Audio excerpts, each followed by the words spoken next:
My first marriage felt like a fairy tale until I caught who I thought was my soulmate cheating. I was shattered, but I found love again with someone who just confirmed to me that soulmates are nothing but a myth. Before meeting my current husband, I was married to my ex-husband, Dave.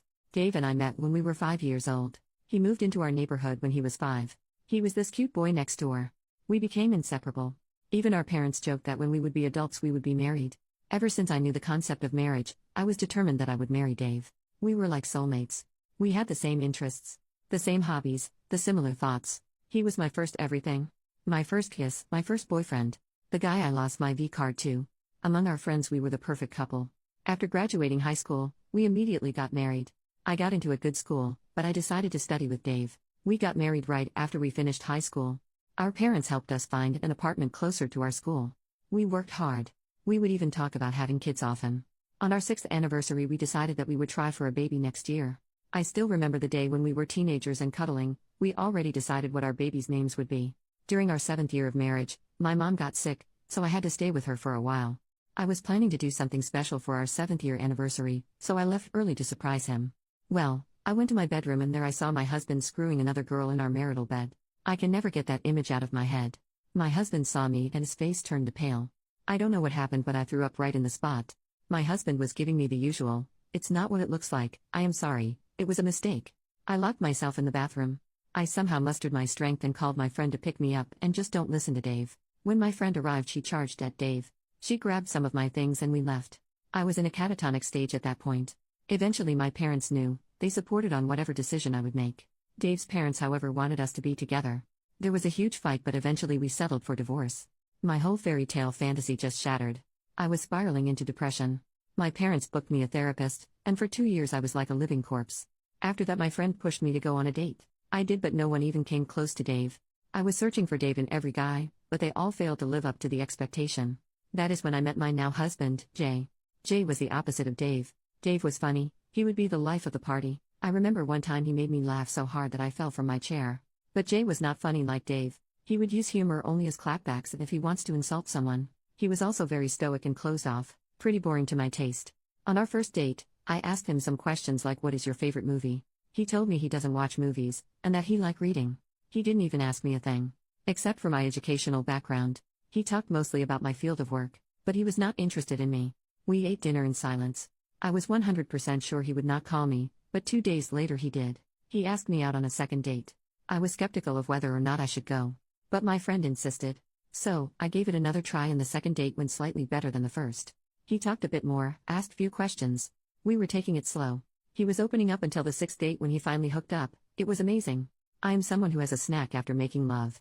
I was craving for some, so I asked him if I could grab something from his pantry. Even a bread and cheese sandwich will do. He told me to stay there and he went out. I was kinda confused. He came back after 20 minutes with takeout food. It was something I really liked, orange chicken. I asked how he knew, and he told me, "You told me on our previous date." I melted right there. Dave and I have been together for most of my life, but he never made the effort of going out and getting me something.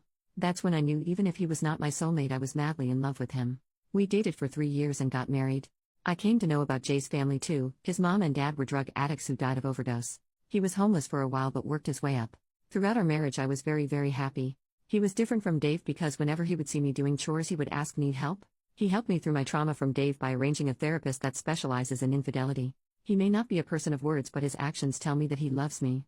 When I was pregnant with our daughter, I would wake him up in the middle of the night to either get me food or rub my feet, and he would say yes ma'am and get to work. I love him.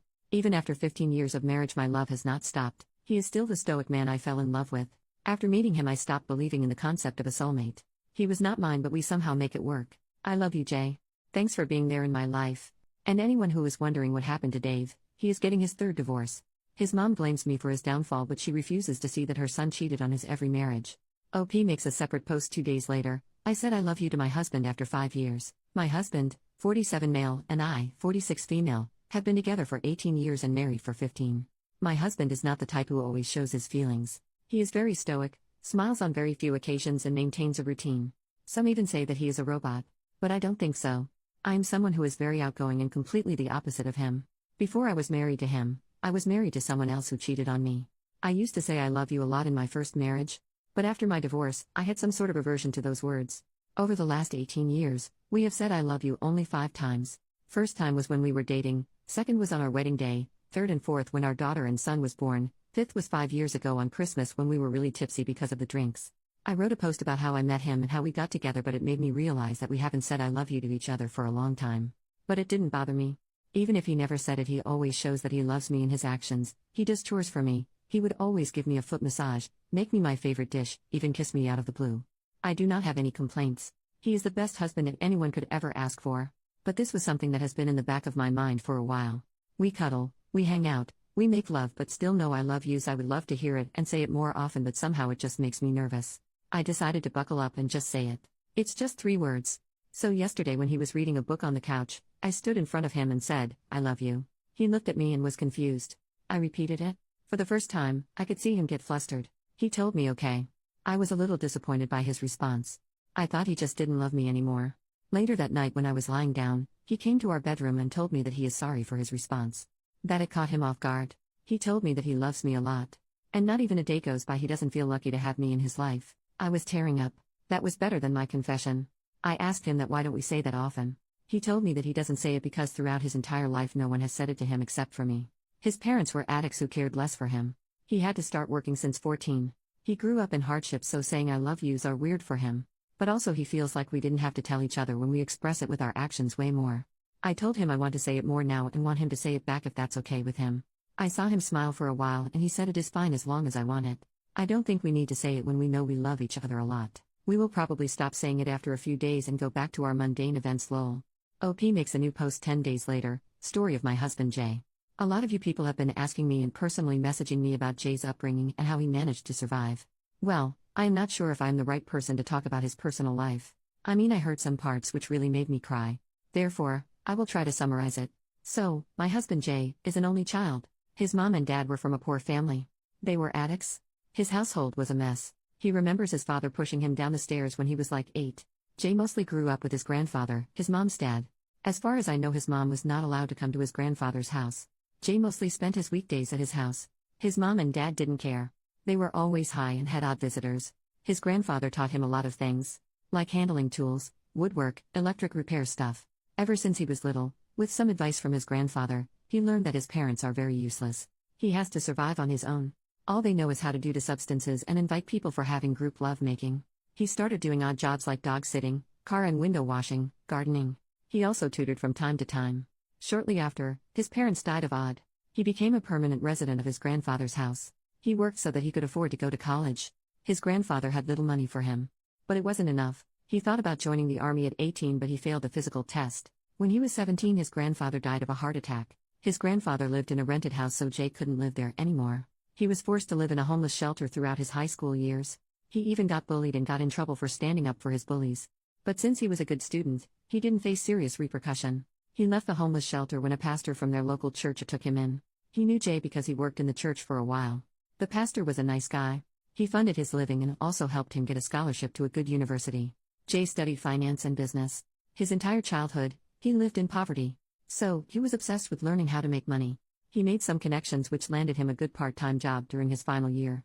I met Jay through my friend. She worked in the same company as him. He worked as an investment banker at that time. And the rest you all know. This is pretty much it. I understand why he is so stoic and doesn't show his emotions.